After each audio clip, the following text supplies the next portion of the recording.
കർത്താവിലെന്നും എൻ്റെ ആശ്രയം, കർത്തൃസേവയൊന്നാണെൻ ജീവിതം. കഷ്ടമോ നഷ്ടമോ എന്തു വന്നിടിലും കർത്താവിൻ പാദം ചേർന്നു പോകും ഞാൻ. ആർത്തുപാടി ഞാൻ ആനന്ദത്തോടെ കീർത്തനം ചെയ്തെന്നും വാഴ്ത്തുമേശുവേ. ആർത്തുപാടി ഞാൻ ആനന്ദത്തോടെ കീർത്തനം ചെയ്തെന്നും വാഴ്ത്തുമേശുവേ. രക്ഷകൻ വേറെയിൽ ഊഴിയിൽ ഹല്ലേലൂയാ പാടും ഞാൻ. രക്ഷകൻ വേറെയിൽ ഊഴിയിൽ ഹല്ലേലൂയാ പാടും ഞാൻ.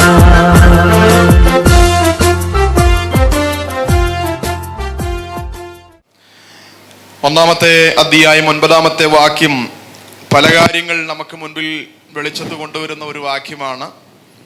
വായിച്ചു കേട്ടത് ഇങ്ങനെയാണ്: നിങ്ങളുടെ സഹോദരനും യേശുവിൻ്റെ കഷ്ടതയിലും രാജ്യത്തിലും സഹിഷ്ണുതയിലും കൂട്ടാളിയുമായ യോഹന്നാൻ എന്ന ഞാൻ ദൈവവചനവും യേശുവിൻ്റെ സാക്ഷ്യവും നിമിത്തം പത്മോസ് എന്ന ദ്വീപിൽ ആയിരുന്നു. ഒന്നാമത്തെ പാർട്ട് താൻ ആരാണെന്നുള്ള ബോധ്യമാണ്. ഒന്നാമത്തെ പാർട്ട് താൻ ആരാണ് എന്നുള്ള ബോധ്യമാണ്. ഞാനവിടെ നിൽക്കുന്നില്ല. രണ്ടാമത്തെ പ്രധാനപ്പെട്ട വസ്തുത ആ വാക്യത്തിൻ്റെ അവസാന ഭാഗത്താണ് കിടക്കുന്നത്. ഞാൻ എവിടെ ആയിരുന്നു? പത്മോസ് എന്ന ദ്വീപിൽ ആയിരുന്നു.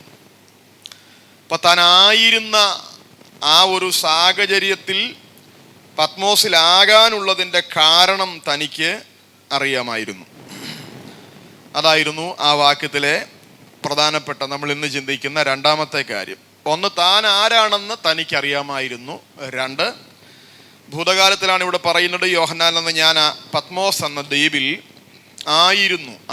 അപ്പോൾ പത്മോസിൽ താൻ ആകാനുള്ള കാരണം തനിക്ക് ബോധ്യമുണ്ട്. ഈ രണ്ട് കാര്യങ്ങൾ ഇന്ന് വേഗത്തിലൊന്ന് പറഞ്ഞ് അവസാനിപ്പിക്കുവാനായിട്ട് താല്പര്യപ്പെടുകയാണ്.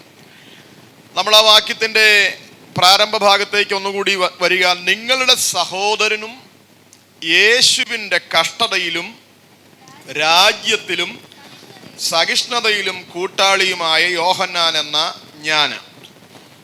അപ്പൊ യോഹന്നാൻ ഇവിടെ തൻ്റെ കഷ്ടതകളെ കുറിച്ച് പറയുമ്പോൾ അതിന് കൊടുത്തിരിക്കുന്ന ഒരു പ്രധാനപ്പെട്ട പ്രമേയമുണ്ട്. അതാണ് ഇവിടെ നമ്മൾ ഇന്ന് പകലിൽ ചിന്തിക്കുന്നത്.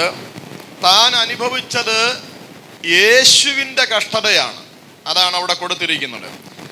യേശുവിൻ്റെ കഷ്ടതയിൽ, യേശുവിൻ്റെ രാജ്യത്തിലും യേശുവിൻ്റെ സഹിഷ്ണുതയിലും അനുഭവിച്ചത് മുഴുവൻ യേശു നിമിത്തമാണെന്നുള്ള തിരിച്ചറിവാണ് പത്മോസിലും കാലിടറാതെ ആ ഭക്തനെ നിലനിർത്തിയത്.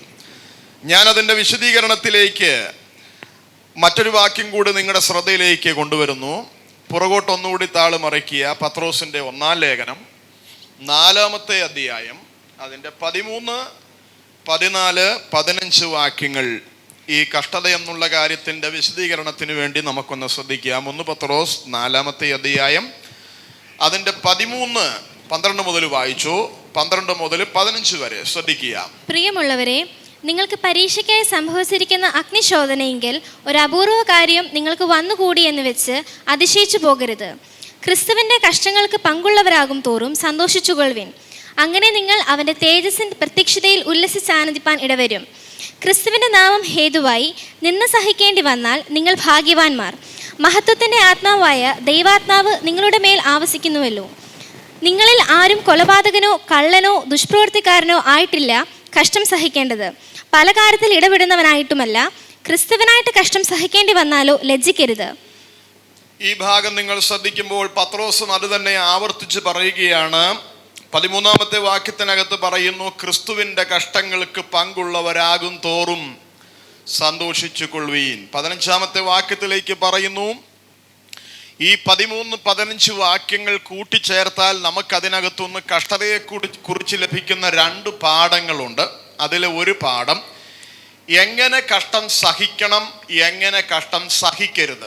ഈ 2 ഉൾക്കാഴ്ചകളാണ് ഈ 2 വാക്യങ്ങളിൽ കൂടി പത്രോസ് നമുക്ക് തരുന്നത്. ഒന്നുകൂടി ഞാൻ പറയാം. എങ്ങനെ നമ്മൾ കഷ്ടം സഹിക്കണം, എങ്ങനെ നമ്മൾ കഷ്ടം സഹിക്കരുത്. ഇങ്ങനെയാണ് ഈ രണ്ട് വാക്യങ്ങളുടെ അകത്തുള്ള പ്രധാനപ്പെട്ട പ്രമേയം. യോഹന്നാൻ പറയുന്നു, ഞാൻ പത്മോസ് എന്ന ദ്വീപിലായിരുന്നു. താന് പത്മോസ് എന്ന ദ്വീപിൽ അകപ്പെടാനായിട്ടുള്ള കാര്യം തനിക്ക് വ്യക്തമായിട്ട് അറിയാമായിരുന്നു. ഞാനത് പറയുമ്പോൾ എന്തുകൊണ്ട് നമ്മുടെ ജീവിതത്തിൽ പലതും സംഭവിക്കുന്നു എന്ന് പലർക്കും അറിയത്തില്ല. കഷ്ടത മാത്രമല്ല, ഒരു പ്രതിസന്ധി, ഒരു വഴി തുറക്കാതിരിക്കുന്നു, കാര്യങ്ങൾ മുൻപോട്ട് പല കാര്യങ്ങൾ ഒപ്പിച്ചു കൊണ്ടുവന്നിട്ട് അവസാന നിമിഷം അതെല്ലാം നമ്മുടെ കയ്യിൽ നിന്ന് ചോർന്നു പോകുന്നത് പോലെ നാളുകളുടെ പരിശ്രമങ്ങളൊന്നും എങ്ങും എത്താതെ പോകുമ്പം നമ്മൾ കണ്ണടച്ചിരുട്ടാക്കരുത്. ഏതിൻ്റെയും പുറകിൽ ഒരു റീസൺ ഉണ്ട്. അപ്പൊ എന്തുകൊണ്ട് എൻ്റെ ജീവിതത്തിൽ ഇത് സംഭവിക്കുന്നു എന്ന് പലർക്കും അറിയത്തില്ല. അറിയാവുന്ന ആളുകൾ ഉണ്ട്. സ്തോത്രം. ഇതിന് രണ്ടിനും ബൈബിളിൽ തെളിവുകൾ നിരത്തുവാൻ എനിക്ക് താല്പര്യമുണ്ട്. എങ്കിലും സമയത്തിന്റെ കുറവ് അതിന് അനുവദിക്കുന്നില്ല. അതുകൊണ്ട് തന്നെ ഞാൻ ആ വാക്യങ്ങൾ പറയാം. വേണമെങ്കിൽ വായിച്ചോ, പറയുന്ന കാര്യങ്ങൾ ഗ്രഹിച്ചു തന്നെ പോകാം. ന്യായാധിപന്മാരുടെ പുസ്തകം 6-ാമത്തെ അധ്യായത്തിൽ നമുക്കറിയാം. 6-ാമത്തെ അധ്യായം തുടങ്ങുമ്പോൾ 7 സംവത്സരം ഇസ്രായേൽ മക്കളെ മിദ്യാന്യരുടെ കയ്യിൽ ദൈവം ഏൽപ്പിച്ചു. അമാലേക്കര്, കിഴക്കേ ദേശക്കാര് ഇവരുടെ മേൽ അധീശത്വം പുലർത്തി. ശ്രദ്ധിച്ചോ, ഇവര് വിതയ്ക്കുന്നതൊക്കെ ആര് കൊണ്ടുപോകുന്നു? ശത്രുശക്തികൾ കൊണ്ടുപോകുന്നു. അപ്പോൾ അതിനിടയിൽ ഗിദെയോൻ എന്ന് പറയുന്ന ഒരു മനുഷ്യൻ എഴുന്നേറ്റ് വന്നിട്ട് താൻ ഒരു തീരുമാനമെടുത്തു. ഞാൻ വിതയ്ക്കുന്നതൊന്നും ഞാൻ ശത്രുവിന് കൊയ്തു കൊണ്ടുപോകുവാൻ അനുവദിക്കുകയില്ല. കാലമേറെയായി അവർ വിതയ്ക്കുന്നത്, അവർ അനുഭവിക്കേണ്ടെന്ന നന്മ ശത്രുക്കൾ ഇങ്ങനെ കൊയ്തുകൊണ്ടേ പോയിക്കൊണ്ടിരിക്കുകയാണ്. അപ്പൊ ഒരു കൂട്ടര് പറഞ്ഞു, എന്നാ പറയാനാ, ഇതൊക്കെ നമ്മുടെ വിധിയാന്നല്ലാതെ ഇതിനെക്കുറിച്ച് എന്നാ പറയാനാ എന്ന് പറഞ്ഞ് ഒളിവിടങ്ങളിൽ ഒരു കൂട്ടം സുരക്ഷിതരായിട്ടിരിക്കുമ്പോൾ മറുപുറത്ത് അകത്താത്മാവുള്ളവൻ പറഞ്ഞു, ഞാൻ അധ്വാനിച്ചത് ഞാൻ തന്നെ കൊയ്തെടുക്കും. ഹല്ലേലൂയ. ഞാനത് പ്രാർത്ഥിച്ചതാണെങ്കിൽ, ഞാൻ ഉപവസിച്ചതാണെങ്കിൽ, ഞാൻ കണ്ണുനീരൊഴുക്കിയതാണെങ്കിൽ, എൻ്റെ ദൈവം എനിക്ക് തന്ന വാഗ്ദത്തമാണെങ്കിൽ അതിൻ്റെ മേലെ ശത്രു കയറി കൈകാര്യം ചെയ്യാൻ ഞാൻ അനുവദിക്കുകയില്ല എന്ന് ഗിദെയോൻ എന്ന് പറയുന്ന ഒരു മനുഷ്യൻ തീരുമാനിച്ചപ്പോഴാണ് കാര്യങ്ങൾ അവിടെ തിരിയുന്നത്. എപ്പോഴാണോ നമ്മൾ ദൈവം മുൻപാകെ ചില തീരുമാനങ്ങൾ എടുക്കുന്നത്, അവിടെയാണ് നമ്മുടെ ജീവിതത്തിൽ ചില ട്വിസ്റ്റുകൾ സംഭവിക്കുന്നത്. ഹല്ലേലൂയ. അങ്ങനെ ഗിദെയോൻ തീരുമാനിച്ചു, എനിക്ക് നാട്ടുകാരുടെ മുഴുവൻ വിളയും കാക്കാനായിട്ട് പറ്റത്തില്ല, പക്ഷെ ഞാൻ അധ്വാനിച്ചത് ഞാൻ എന്ത് ചെയ്യത്തില്ല, ശത്രുവിന് വിട്ടുകൊടുക്കത്തില്ല. അങ്ങനെ ആ മനുഷ്യൻ മുന്തിരിച്ചക്കിനരികിൽ വെച്ച് ഗോതമ്പ് ശത്രു കാണാതെ മെതിച്ചുകൊണ്ടിരിക്കുമ്പോൾ ഈ പരിപാടി എല്ലാം കണ്ടുകൊണ്ട് ദൈവത്തിന്റെ ദൂതൻ അവിടെ ഉണ്ടായിരുന്നു. ഇതൊക്കെ നമുക്ക് അറിയാവുന്ന ഭാഗമാണ്. അങ്ങനെ ഈ പ്രവൃത്തി കണ്ട ദൂതൻ ഗിദെയോനോട് പറയുന്നു, അല്ലയോ പരാക്രമശാലിയേ, യഹോവ നിന്നോട് കൂടെയുണ്ട്. 6-ാമത്തെ വാക്യം ഒന്ന് വായിച്ചേ. അവിടെയാണ് നമ്മൾ പറയാൻ ഉദ്ദേശിക്കുന്ന കാര്യം കിടക്കുന്നത്. 6:13. ഗിദെയോൻ അവനോട്, അയ്യോ യജമാനനെ, യഹോവ നമ്മോട് കൂടെ ഉണ്ടെങ്കിൽ നമുക്ക് ഇതൊക്കെ ഭവിക്കുന്നത് എന്ത്? പറഞ്ഞ ദൂതൊക്കെ ഇഷ്ടപ്പെട്ടു. പക്ഷേ തനിക്കൊരു സംശയം, ദൈവം നമ്മുടെ കൂടെ ഉണ്ടെങ്കിൽ പിന്നെ നമുക്ക് ഇതൊക്കെ സംഭവിക്കുന്നത്, നമുക്കിതൊക്കെ ഭവിക്കുന്നത് എന്തുകൊണ്ട്? Praise the Lord. കണ്ടോ, കുറെ കാലമായിട്ട് ശത്രു അവരധ്വാനിക്കുന്നത് മുഴുവൻ അവർ കൊയ്തുകൊണ്ട് പോവുക, അവരനുഭവിക്കുക, ഇവരനുഭവിക്കേണ്ട നന്മ മുഴുവൻ അവരനുഭവിക്കുക. പലർക്കും അതിനകത്തൊരു ഉൾക്കാഴ്ചയില്ല. അപ്പോൾ ഒരുവൻ തീരുമാനിച്ചു, ഏതായാലും ഞാൻ വിതച്ചത് ഞാൻ ശത്രുവിന് കൊടുക്കത്തില്ല. അങ്ങനെ അവൻ മെതിച്ചുകൊണ്ടിരിക്കുന്ന ആ കളത്തിൽ ഇറങ്ങി വന്ന ദൂതൻ അത് കാഴ്ച കണ്ടിട്ട് പറഞ്ഞു, പരാക്രമശാലി യഹോവ നിന്നോട് കൂടെയുണ്ട്.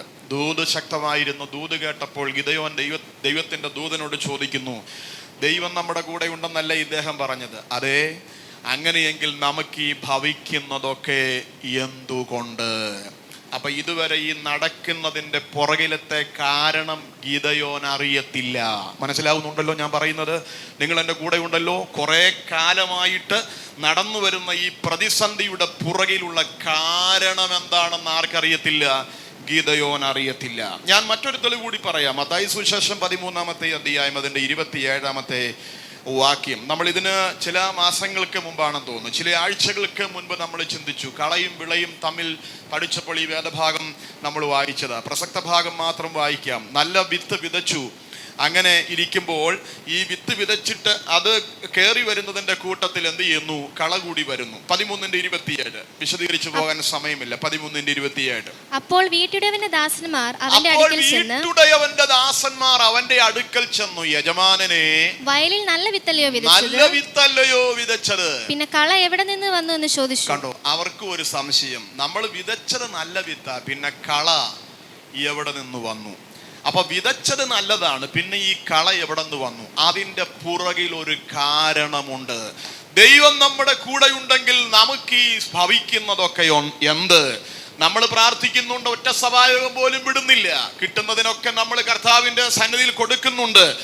ചേരാൻ പറ്റുന്ന പ്രാർത്ഥനയ്ക്കകത്തൊക്കെ നമ്മൾ ഓടി വരുന്നുണ്ട്. ആത്മാർത്ഥമായിട്ട് എല്ലാവരോടും നല്ല ബന്ധം പുലർത്തുന്നുണ്ട്. എന്നിട്ട് എനിക്ക് എന്തുകൊണ്ട് ഇത് ഭവിക്കുന്നു എന്ന് ആർക്കെങ്കിലും ഒരാൾക്ക് തോന്നുന്നെങ്കിൽ ചുമ്മാതെ ഒന്നും നടക്കുന്നില്ല. അവിചാരിതമെന്നൊരു പദം ദൈവവചനത്തിലില്ല. അതിൻ്റെ പിറകിൽ ഒരു കാരണമുണ്ട്. നിങ്ങളുടെ പ്രയത്നത്തെ തൂവിക്കളയുന്ന, നിങ്ങളുടെ പരിശ്രമങ്ങളെ പാഴാക്കുന്ന, നിങ്ങൾ അനുഭവിക്കേണ്ട വിടുതലിൽ നിങ്ങളെ എത്തിക്കാതിരിക്കുന്നതിൻ്റെ പിറകിൽ ഒരു കാരണമുണ്ട്. അതുകൊണ്ട് കാരണത്തെ കണ്ടുപിടിച്ചിട്ട് ട്രീറ്റ്മെന്റ് ചെയ്യാൻ പറ്റിയാൽ നമ്മുടെ ജീവിതത്തിൽ ചില ട്വിസ്റ്റുകൾ സംഭവിക്കും. എത്ര പേരെന്റെ കൂടെ ഇത് ഗ്രഹിച്ചു വരുന്നെന്ന് എനിക്കറിയത്തില്ല. എങ്കിലും ഇന്ന് പകൽ ഗൗരവത്തോടെ, ചുമ്മാതെ ഒരു പ്രഭാഷണം കേൾക്കുന്ന ലാഘവത്തോടെ ഇരിക്കാതെ ഈ വചനത്തിനകത്തു കൂടി നമ്മുടെ ജീവിതം കാണണം. കാലം എത്രയായി തുഴയാൻ തുടങ്ങിയിട്ട്, കാലം എത്രയായി പ്രാർത്ഥിക്കാൻ തുടങ്ങിയിട്ട്, കാലം എത്രയായി വാഗ്ദത്തങ്ങൾ കേൾക്കാൻ തുടങ്ങിയിട്ട്, അതാ വരുന്നു, അവിടെ വരുന്നു, ഇവിടെ വരുന്നു എന്നൊക്കെ ദൂതുകൾ എത്രയെത്ര കാതുകളിൽ കേട്ടു. പക്ഷേ ഇന്നും ഒരു തീരമണയാൻ പറ്റിയിട്ടില്ല. ഇന്നും ഒരു വിടുതൽ പ്രാപിക്കാൻ പറ്റിയിട്ടില്ല. ഇന്നും തലയെടുപ്പോടെ നിൽക്കാൻ പറ്റിയിട്ടില്ല. വാഗ്ദത്തത്തിന്റെ കുറവോ ദൈവത്തിന്റെ ശക്തിഹീനതയോ ഒന്നുമല്ല. ഈ ക്രമത്തിൽ നമ്മെ ആക്കുന്ന ചില കാരണങ്ങൾ ഇതിന്റെ പുറകിൽ കിടന്ന് കളിക്കുന്നുണ്ട്. ഇന്ന് പകൽ കാഴ്ചപ്പാടുള്ളവൻ പ്രാർത്ഥനാ മുറിയിൽ കാരണങ്ങളെ അറസ്റ്റ് ചെയ്യട്ടെ. വിശ്വസിക്കുന്ന എത്ര പ്രിയപ്പെട്ടവരുണ്ട്? പ്രിയപ്പെട്ടവരെ, നമ്മൾ പനി പിടിച്ച് ഹോസ്പിറ്റലിൽ ചെന്നാൽ ഏത് പനിയാന്ന് തിരിച്ചറിയാതെ ഡോക്ടർ മരുന്ന് കുറിക്കുമോ? H1N1 അല്ലെ കോവിഡാ, ഇതിനെല്ലാം പാരസെറ്റാമോൾ മതിയോ? എന്നാ പിന്നെ നമ്മൾ എന്തിനാ ഹോസ്പിറ്റലിൽ പോകുന്നത്? മെഡിക്കൽ സ്റ്റോർ ഇഷ്ടം പോലെ ഉണ്ടല്ലോ. വരുന്ന ഏത് പനിക്കും പാരസെറ്റാമോൾ മതിയെങ്കിൽ, ക്രോസിൻ മതിയാലെന്നെങ്കിൽ അങ്ങോട്ട് ചെന്ന് വാങ്ങിച്ച് കഴിച്ചാൽ പോരെ? പനി വകുപ്പ് പലതുണ്ടെന്ന്. അതുകൊണ്ട് ലക്ഷണം നോക്കി പഠിച്ച ഒരുവൻ ട്രീറ്റ്മെന്റ് തുടങ്ങുന്നതിന് മുൻപേ ആദ്യം കണ്ടെത്തുന്നത് കാരണമാണ്. ഇന്ന് പകൽ ഒരു നന്മ മുടങ്ങുന്നുണ്ടെങ്കിൽ അതിന്റെ പുറകിൽ ഒരു റീസൺ ഉണ്ട്. ഈ പകൽ പ്രാർത്ഥനാ മുറിയിൽ ആ റീസൺ കണ്ടുപിടിക്കണം. ഹല്ലേലൂയ. അതാര് കണ്ടുപിടിക്കും? ആര് കണ്ടുപിടിക്കും? ശ്രീലങ്ക നാൾ വരുമോ? നോ, നമ്മൾ കണ്ടുപിടിക്കണം. നമ്മൾ പ്രാർത്ഥിച്ചാൽ നമുക്ക് പിടികിട്ടുന്നതാണെങ്കിൽ ദൈവം ബോധ്യപ്പെടുത്തി തരും. അല്ലെങ്കിൽ ആരെങ്കിലും നമ്മുടെ അടുക്കൽ അയച്ച റീസൺ ദൈവം നമുക്ക് വെളിപ്പെടുത്തി തരും. കാരണം അറിയാൻ ഇന്ന് പകൽ ആഗ്രഹമുണ്ടെങ്കിൽ നമ്മളെ കാരണം അറിയിക്കുന്നവനാണ്. കരമുയർത്തി ഒരു സ്തോത്രം പറയാമോ? അപ്പൊ എല്ലാത്തിൻ്റെയും പുറകിൽ എന്തുണ്ട്? കാരണമുണ്ട്. നമ്മുടെ കർത്താവ് കാര്യത്തെ കൈകാര്യം ചെയ്യുന്നവനല്ല, കാരണത്തെ കൈകാര്യം ചെയ്യുന്നവനാണ്. നിങ്ങൾക്കറിയാമോ? കാര്യത്തെ കൈകാര്യം ചെയ്യുന്നവനല്ല, കാരണത്തെ കൈകാര്യം ചെയ്യുന്നവനാണ്. കാര്യത്തെ കൈകാര്യം ചെയ്താൽ പിന്നെ അത് വരും, റിപ്പീറ്റ് ചെയ്യും. തൽക്കാലത്തേക്ക് ഒരു ഉപശാന്തിയുണ്ട്. പക്ഷെ റൂട്ട് കണ്ടുപിടിച്ച ആ റൂട്ട് കോസിനെ നിർമാർജനം ചെയ്താൽ പിന്നെ അങ്ങനെ ഒരു സംഭവം ഇല്ല. ചിലരുടെ ജീവിതത്തിൽ ഒരു നിശ്ചിത ഇടവേളകളിൽ ഒരു സങ്കടം, ഒരു നിശ്ചിത ഇടവേളകളിൽ ഒരു തകർച്ച, നിശ്ചിത ഇടവേളകൾ ഒന്ന് ബ്രേക്ക് ഡൗൺ ആകുക. വളരെ ഫാസ്റ്റായിട്ട് മൂവ് ചെയ്തുകൊണ്ടിരിക്കുന്നതിനിടയിൽ ഒരു ബ്രേക്ക് ഡൗൺ. പിന്നെ എവിടെ തൊട്ട് തുടങ്ങണം? ആദ്യം തൊട്ട് തുടങ്ങണം. മനസ്സിലാകുന്നുണ്ടോ? അപ്പൊ വേഗതയെ കുറിച്ച് കളയുന്ന, സന്തോഷത്തെ കെടുത്തി കളയുന്ന നിങ്ങളുടെ ഫാസ്റ്റായിട്ടുള്ള മൂവ്മെന്റുകൾ എവിടെയെങ്കിലും ഒക്കെ സ്റ്റക്കാകുന്നെങ്കിൽ, കെട്ടിപ്പണിതുകൊണ്ട് വരുന്നതൊക്കെ ഒരു ദിവസം ചീട്ടുകൊട്ടാരം പോലെ തകരുന്നെങ്കിൽ കണ്ണടച്ചിരുട്ടാക്കി മുൻപോട്ട് പോകരുത്. അതിന്റെ പുറകിൽ ഒരു റീസൺ ഉണ്ടെന്ന്. ഹല്ലേലൂയ. കർത്താവ് എപ്പോഴും കാര്യത്തെയല്ല, കാരണത്തെ, അതിന്റെ പുറകിലുള്ള ആ കാര്യം. നമ്മൾ കഴിഞ്ഞ ആഴ്ച ചിന്തിച്ചല്ലോ, 46 സങ്കീർത്തനം 9 വാക്യം. അവൻ ഭൂമിയുടെ അറ്റം വരെ യുദ്ധങ്ങളെ നിർത്തൽ ചെയ്യുന്നു. അവൻ വില്ലൊടിച്ചു. ISV പരിഭാഷ ഇംഗ്ലീഷിൽ ആരുടെയും കൈവശം ഉണ്ടെങ്കിൽ നിങ്ങൾ ശ്രദ്ധിച്ചു, അവിടെ കുറച്ചുകൂടി ക്ലിയർ ആയിട്ട് പറയുന്നുണ്ട്. യുദ്ധത്തെ നിർത്തൽ ചെയ്യുന്നു എന്നല്ല, യുദ്ധ കാരണങ്ങളെ നിർത്തൽ ചെയ്യുന്നു എന്നാണ്. അപ്പൊ കാരണം കണ്ടെത്തിയാൽ പല യുദ്ധങ്ങളും സ്റ്റോപ്പ് ആകും. അല്ലെങ്കിലോ 3 ഇരിക്കുമ്പം, അല്ലെ 7 ഇരിക്കുമ്പോൾ, അല്ലെ 21 ഇരിക്കുമ്പം, അല്ലെ വെള്ളം കുടിക്കാതെ ഒരു ദിവസം ഇരിക്കുമ്പം അതൊന്ന് അമരും. പിന്നെ ചില കാലം കഴിയുമ്പം അത് തലപൊങ്ങി വരും. മനസ്സിലാവുന്നുണ്ടോ? നമുക്ക് ആ കാര്യത്തെ അല്ല, അതിൻ്റെ കാരണത്തെ പിടിക്കാൻ പറ്റണം. മനസ്സ് തുറന്ന് ദൈവത്തോട് പറ, കർത്താവേ, എൻ്റെ ലൈഫിൽ ഇങ്ങനെ കിടന്ന് ഈ കാര്യങ്ങളൊക്കെ കറങ്ങുന്നത്. നാട്ടുകാർ പറയാറില്ലേ, നമ്മൾ പഴയൊരു ചൊല്ല് പറയാറില്ലേ, ചക്കും ചക്കാല എല്ലാം കൂടി കറങ്ങുകയാണ്. കണ്ടോ, എങ്ങും ഇതൊന്ന് എത്തിച്ചൊന്ന് കൂട്ടിമുട്ടിക്കാൻ വേണ്ടി പറ്റുന്നില്ല. എല്ലാം കൂടി കൂട്ടി ഒപ്പിച്ചോണ്ട് വരുമ്പോൾ എവിടെയോ ഇത് പിന്നെയും തെന്നി മാറുകയാണ്. അതുകൊണ്ട് അതിൻ്റെ കാരണം കണ്ടുപിടിക്കണം. ഞാനിത് വിശദീകരിച്ച് എങ്ങും എത്തുകയല്ല. ദിനവൃത്താന്തങ്ങളുടെ, എന്നാലും എത്തുന്നിടത്തോളം മതി.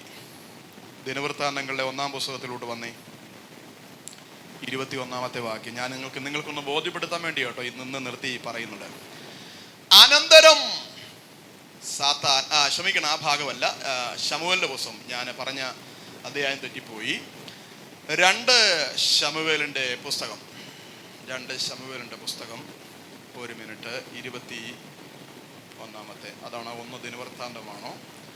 ദാവീദിന്റെ കാലഘട്ടത്തിൽ, അത് തന്നെ. ഏതാ മോനെ അത്?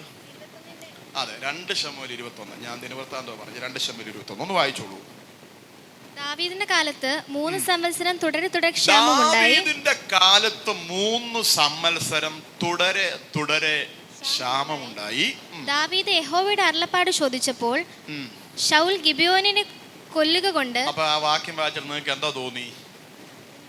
അരുളപ്പാട് ചോദിച്ചപ്പോഴാ? അല്ല, ആ വാക്യം ഒന്നുകൂടെ വായിച്ചേ. ദാവീദ് യഹോവയുടെ അരുളപ്പാട് ചോദിച്ചപ്പോൾ ശൗൽ ഗിബിയോന്യരെ കൊല്ലുക കൊണ്ട് അത് അവൻ നിമിത്തവും. ദാവീദിന്റെ കാലത്ത് 3 സംവത്സരം തുടരെ എന്തുണ്ടായി? അപ്പൊ അരുളപ്പാട് ചോദിച്ചപ്പോഴാ? അത്രയൊന്നും വളച്ചു കെട്ടണമെന്നേ. 3 കൊല്ലം കഴിഞ്ഞപ്പോൾ എന്ന് പറഞ്ഞാ പോരെ?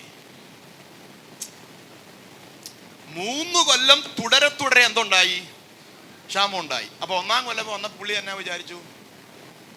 അമാലേക്കിലും അവിടെ പറയുന്നു കേട്ടോ. അവിടെ നിന്ന് ഈയിടയ്ക്ക് ഒരാൾ വന്നു, അമാലേക്കിലും എന്തുണ്ട്? അവിടെയുണ്ട്. അപ്പോൾ അതങ്ങനെ അങ്ങ് വിട്ടു. 1-ാം വർഷം വന്ന ക്ഷാമത്തെ അങ്ങനെ അങ്ങ് വിട്ടു. 2-ാം വർഷം ഈ ക്ഷാമം എന്ത് ചെയ്തു? വന്നു. അപ്പോൾ ദാവീദ് ചിന്തിച്ചോടാ, ഇന്നാളെ വന്നു, അപ്പോൾ അവിടെ ഉണ്ടെന്ന് പറഞ്ഞു. മോവാബിന്ന് കഴിഞ്ഞ ദിവസം ഒരു പ്രതിനിധി ഞങ്ങളുടെ രാജ്യത്ത് വന്നു. അപ്പം മോവാബിലെ പ്രതിനിധി എന്ന് പറഞ്ഞു, എന്താണെന്ന് അറിയത്തില്ല, ഞങ്ങളുടെ അവിടെയൊക്കെ ചെറിയ ക്ഷാമത്തിൻ്റെ ലക്ഷണമൊക്കെ കാണുന്നുണ്ട്. അപ്പം 2-ാമത്തെ അതും അങ്ങനെ അങ്ങ് ഇട്ടു. പിടി കിട്ടുന്നുണ്ടോ? കൂടെ ഗ്രഹിക്കാൻ പറ്റുന്നുണ്ടോ? അപ്പൊ എല്ലാവർക്കും ഉള്ളതുപോലെ ഒരു കാരണം ഞങ്ങളുടെ ദേശം വന്നു. അതുകൊണ്ട് കാര്യം അന്വേഷിക്കാനൊന്നും പോയില്ല. അതങ്ങനെ അങ്ങ് പോയി. 2-ാം കൊല്ലവും അങ്ങനെ എന്തോ തട്ടി മുട്ടി അങ്ങനെ അങ്ങ് പോയി. 2 കൊല്ലം പോയി കിട്ടിയോ? ഇവിടെ പഠിക്കുന്ന ഒരു കൊച്ചിന് 2 വർഷം പോയി കഴിഞ്ഞാൽ 2 വയസ്സ് മാറിയില്ലേ? കൂട്ടത്തിലുള്ളവരൊക്കെ എവിടെയായി? 8-ാം ക്ലാസ്സിൽ പഠിക്കുമ്പം ഏതോ രോഗം വന്നതുകൊണ്ട് ഫൈനൽ എക്സാം എഴുതാൻ എന്ത് ചെയ്തില്ല? 1-ാമത്തെ അങ്ങ് വിട്ടു. 2-ാമത്തെ വർഷം പരീക്ഷ എഴുതാൻ നേരത്തും ആ സമയം വന്നപ്പോ എന്ത് ചെയ്തു? പനി പിടിച്ച് ഹോസ്പിറ്റലായി. 2-ാമത്തെ വാർഷിക പരീക്ഷ എഴുതാനായിട്ട് പറ്റിയില്ല. 2 വർഷം പോയെന്നല്ല ഉള്ളൂ എന്ന് പറഞ്ഞ് തല്ലിവിടാൻ പറ്റത്തില്ല. കൂടെ പഠിച്ചവരിപ്പോ എവിടെ എത്തി? 10-ലെത്തി. യവനോ? കൂടെ മനസ്സിലാകുന്നുണ്ടോ? വയസ്സ് 2 പോയില്ലേ? അല്ല, 2 വർഷം പോയില്ലേ? നിന്റെ കൂടെ പഠിച്ചവര് 10-ലെത്തി. നിനക്ക് വിവരോ വിദ്യാഭ്യാസമോ ഇല്ലാഞ്ഞിട്ടല്ല, ഇടയ്ക്ക് കേറി വന്ന ഈ കാരണം നിന്നെ പുറകിലാക്കി. ഹല്ലേലൂയ. അപ്പൊ കൂടെയുള്ളവരൊക്കെ കേറിപ്പോന്നു, കൂടെയുള്ളവരുടെ കാര്യമൊക്കെ ഫാസ്റ്റ് ആകുന്നു. നമ്മൾ എവിടെയോ പുറകിലോട്ടാകുന്നെങ്കിൽ അത് അവിടെ ഇന്നതുകൊണ്ടാ, ഇവിടെ ഇന്നതുകൊണ്ടാ എന്ന് പറഞ്ഞ് നമ്മൾ ഒരു ഒഴുക്കൻ നയത്തിൽ പോകരുത്. അങ്ങനെ ചിലത് സംഭവിക്കുന്നെങ്കിൽ അതിന്റെ പുറകിൽ ഒരു റീസൺ ഉണ്ടെന്ന്. ഇനി ആ ഭാഗം വായിച്ചു. 3 സംവത്സരം തുടരെ ക്ഷാമമുണ്ടായി. ദാവീദ് യഹോവയോട് അരുളപ്പാട് ചോദിച്ചപ്പോൾ 3-ാം കൊല്ലം ഈ സംഭവം വന്നപ്പം കത്തി പുള്ളിക്ക്, എടാ ഇത് മോവാബിൽ ഉണ്ടായതിന്റെ തുടർച്ച അല്ല.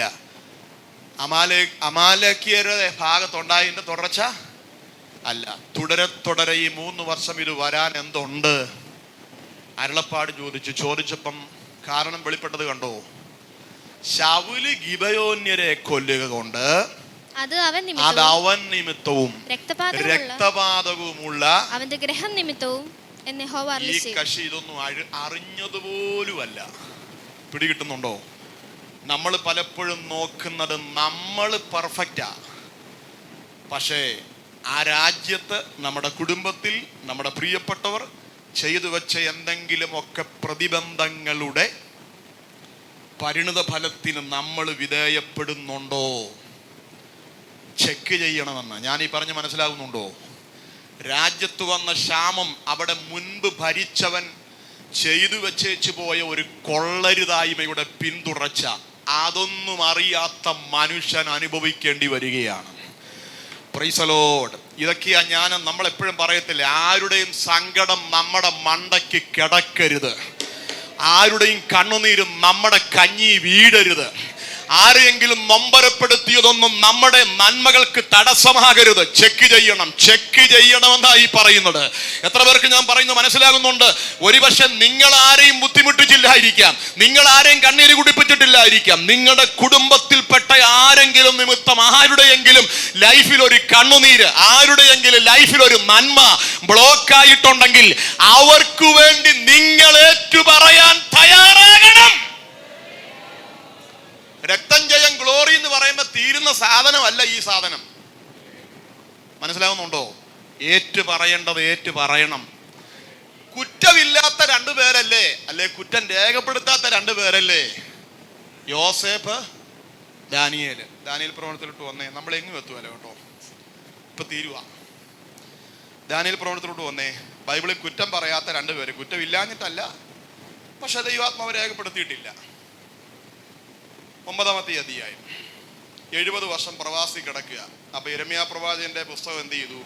വായിച്ചപ്പോൾ കാലസംഖ്യ ഗ്രഹിച്ച പുള്ളി ഒരു പ്രാർത്ഥന ചെയ്യുന്നുണ്ട്. 4-ാം വാക്യം.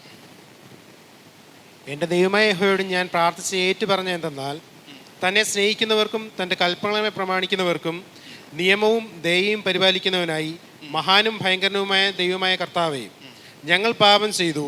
അതെന്നാ പ്രാർത്ഥന? അത് നമുക്ക് ദാനിയേലിനോട് വിളിച്ചാടോ, ഇയാൾ എവിടെ പാപം ചെയ്തേ? ഇയാൾ കൊട്ടാരത്തിൽ ഭക്ഷണം കൊണ്ട് പോലും അശുദ്ധമാകാതെ സൂക്ഷിച്ച വ്യക്തിയല്ലേ? അതെ. രാജാവിനോട് പ്രാർത്ഥിക്കണമെന്ന് പറഞ്ഞപ്പം, രാജാവിനോട് പ്രാർത്ഥിച്ചില്ലാത്തവരെ സിംഹത്തിന്റെ ഗുഹയിൽ ഇടുമെന്ന് പറഞ്ഞപ്പം രാജാവിനോട് പ്രാർത്ഥിക്കാതെ ദൈവത്തോട് പ്രാർത്ഥിച്ച ഗുഹയിൽ പോയിട്ട് ദൈവം സിംഹത്തിന്റെ വായടച്ച് കയറ്റിവിട്ട ആളല്ലേ? പിന്നെ ഇയാളുടെ ജീവിതത്തിൽ എന്താ പോരായ്മ ഇരിക്കുന്നേ? മനസ്സിലായോ? പുള്ളിക്കൊരു തെറ്റുമില്ല, പക്ഷെ ജനത്തിന്റെ വിടുതലിന് വേണ്ടി താൻ മധ്യസ്ഥത അണയ്ക്കുമ്പം അവര് ചെയ്തെന്നല്ല, ഞങ്ങള് ചെയ്തെന്നാ. നിങ്ങളുടെ കുടുംബത്തിൽ നിങ്ങൾ ചിലപ്പോൾ ആർക്കും ഒരു ദോഷം ചെയ്ത് കാണത്തില്ല, പക്ഷേ ആരേലും ചെയ്തു വെച്ചതിന്റെ പിന്തുടർച്ചകൾ തുറന്നു വരുന്നുണ്ടെങ്കിൽ ഇന്ന് പകൽ നിങ്ങൾക്ക് നിങ്ങളുടെ കണ്ണ് നനഞ്ഞുള്ള ഒരു പ്രാർത്ഥന കൊണ്ട് ആരോ ചെയ്തു വെച്ച ആ പ്രതിസന്ധിയെ മുറിച്ചു കളയാൻ പറ്റുമെന്നാ ഞാൻ ഈ പറഞ്ഞത്. ഹല്ലേലൂയ. നമ്മൾ എന്ത് കൊയ്യാൻ നാം പ്രതീക്ഷിക്കുന്നു അതേ വിതയ്ക്കാവൂ കേട്ടോ. നമ്മൾ എന്ത് കൊയ്യാൻ പ്രതീക്ഷിക്കുന്നുണ്ടോ അതേ വിതയ്ക്കാവൂ, അല്ലാത്ത ഒന്നും വിതയ്ക്കരുത്. ഹല്ലേലൂയ. അതുകൊണ്ട് ഇന്ന് പകൽ തീരുമാനിക്കണം, നമ്മൾ നിമിത്തം ഒരാളുടെ വഴി മുടങ്ങരുത്, നമ്മൾ നിമിത്തം ഒരാളുടെ കണ്ണ് നനയരുത്, കാരണം കൂടാതെ. അങ്ങനെ എന്തെങ്കിലുമൊക്കെ ഉണ്ടെങ്കിൽ ഇന്ന് പകൽ ഒന്ന് ചെക്ക് ചെയ്ത് പുറകോട്ടൊന്ന് ചെക്ക് ചെയ്യുക. ചിലപ്പോൾ പിതാക്കന്മാരുടെ കാലഘട്ടത്തിൽ അവർ ചെയ്ത എന്തെങ്കിലും ചെയ്ത ദോഷത്തിൻ്റെ പരിണിത ഫലങ്ങളാ തുടരുന്നതെങ്കിൽ നമുക്ക് ആത്മാർത്ഥമായി കണ്ണു നനഞ്ഞ് പ്രാർത്ഥിച്ചാൽ ചിലതിനെ ക്യാൻസൽ ചെയ്യാൻ പറ്റും. റഖദമ ശാന്തരാജകൾ കമന. അതരം തുറന്നൊന്ന് പ്രാർത്ഥിച്ചേ. ഇന്ന് പകലിലും ഏതെങ്കിലുമൊക്കെ മേഖലകളുടെ അകത്ത് നമ്മുടെ പരിശ്രമങ്ങളെ തൂവിക്കളയാനുള്ള ശത്രുവിന്റെ അവകാശവാദങ്ങളുടെ കടക്കൽ ഈ വചനത്തിന്റെ കത്തി ഇന്ന് പകൽ കേറട്ടെ. കണ്ണു നനഞ്ഞൊന്ന് പ്രാർത്ഥിച്ചേ. കർത്താവേ, എന്റെ കുടുംബത്തിൽ ആരെങ്കിലും എന്തെങ്കിലും ചെയ്തിട്ടുണ്ടോ എനിക്കറിയത്തില്ല, അതെന്റെ ഉയർച്ചയ്ക്ക്, എന്റെ അഭിവൃദ്ധിക്ക്, എന്റെ നന്മയ്ക്ക്, എന്റെ പുരോഗതിക്ക്, എന്റെ മുമ്പോട്ടുള്ള നീക്കത്തിന്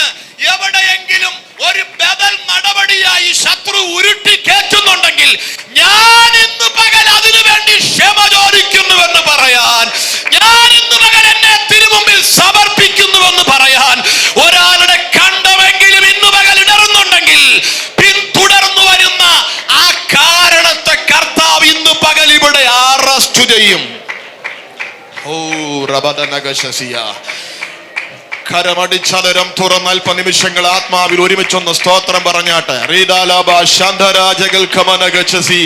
ചില കാരണങ്ങളെ അവൻ യുദ്ധത്തിന്റെ കാരണങ്ങളെ നിർത്തൽ ചെയ്യുന്നെന്ന്, യുദ്ധ കാരണങ്ങൾ നിർത്തൽ ചെയ്യുന്നെന്ന് 46:9 ഇന്ന് പകൽ ഉറച്ചു പ്രാർത്ഥിക്ക്. അവൻ യുദ്ധത്തിന്റെ കാരണങ്ങളെ നിർത്തൽ ചെയ്യുന്നു. ചില കാരണങ്ങൾ ഇന്ന് പകലിൽ അറസ്റ്റ് ചെയ്യപ്പെട്ടാൽ കാര്യങ്ങൾ നേരെയാകും.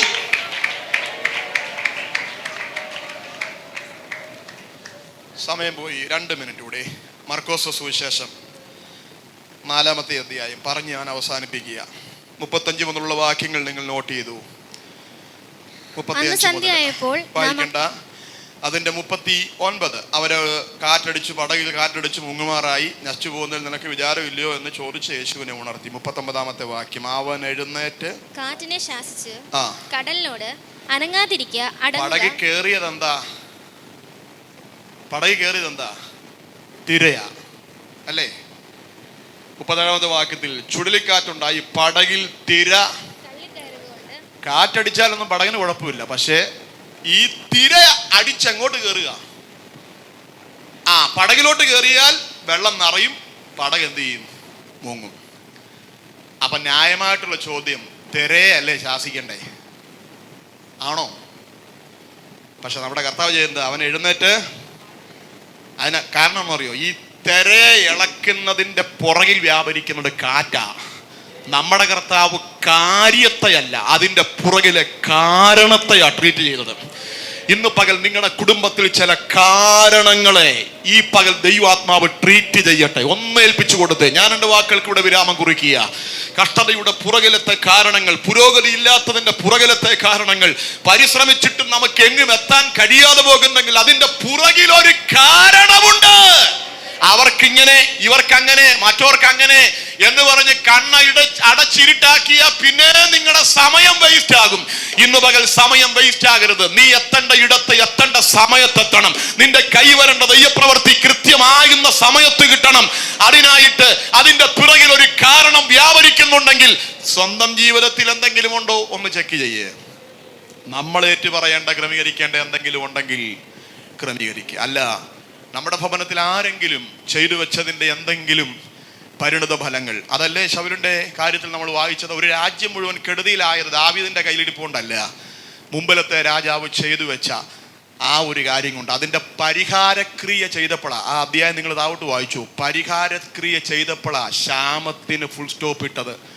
അല്ലേ 4-ാമത്തെ കൊല്ലവും ആ ക്ഷാമം എന്ത് ചെയ്തനെ? ഇന്ന് പകൽ ആവർത്തിച്ചു വരുന്ന ചിലതിനെ, ക്ലൈമാക്സിൽ ഉടച്ചു കളയുന്ന ദുഷ്ടവ്യാപാരങ്ങളെ, ആ കാരണത്തെ ഇന്ന് പകൽ ക്യാൻസൽ ചെയ്യാൻ ഒന്ന് ചെക്ക് ചെയ്യുക. കണ്ണടച്ച് പ്രാർത്ഥിച്ച്. തൻ സ്വന്ത ജീവൻ തന്ന രക്ഷകൻ കള്ളുകില്ല ഏതു ദുഃഖനാളിലും. തൻ തിരു കൈ